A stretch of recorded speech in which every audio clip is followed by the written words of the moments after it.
In April of the year 2022, I was forced to stop working due to some physical conditions, and in that process, no income was coming in, so I wasn't able to pay rent where I was staying. I was not in a real good relationship with God, and I was listening to everything that was dark and evil, and ended up mashing up a bunch of prescription medication and downing it with a fifth of vodka. In the aftersight, I know that God wasn't ready for me yet because he sent my roommate home early from work that evening. He came in and found me laying on the couch with the bottles laying around me, and he right away called 911.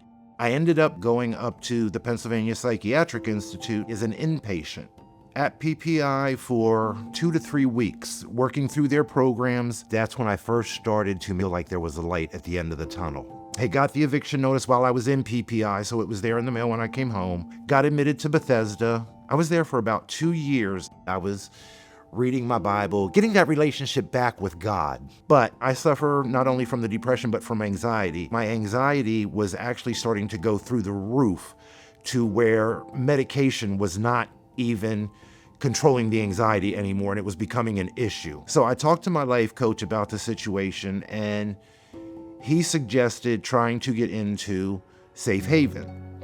I started at Safe Haven in March of 24. I ended up staying at the overnight shelter for about a week and got all this stuff with coordinated entry and things done.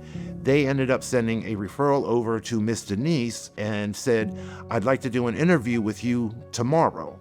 She saw a strength that I didn't even possibly realize that I had.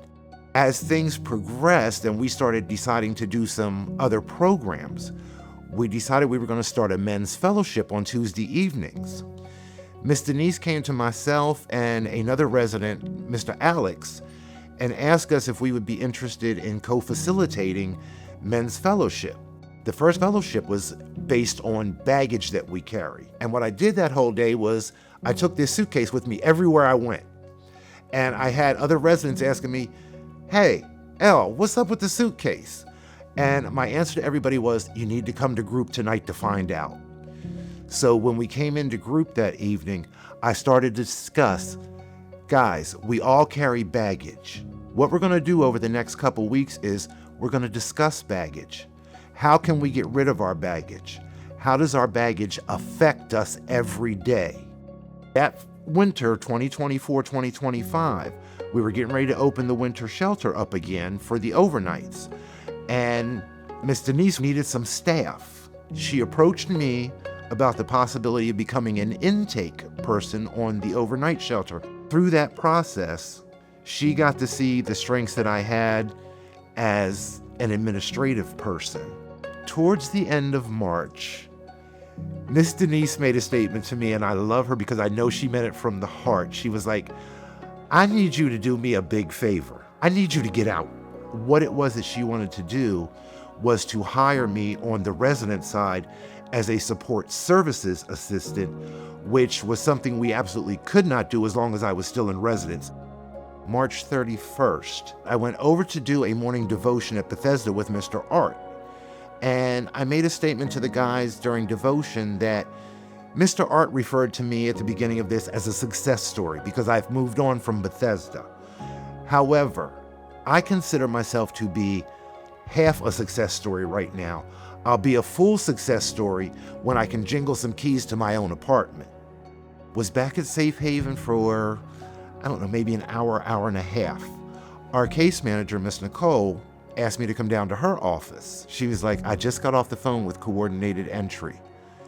They have an apartment that can be yours if you want it." And of course, I jumped on the opportunity. I was like, yes, yes, yes. At first, there was some nerves because if you think about the 2 years at Bethesda and the year that I spent here at Safe Haven, it had been 3 years since I had been on my own. But it was a feeling of joy.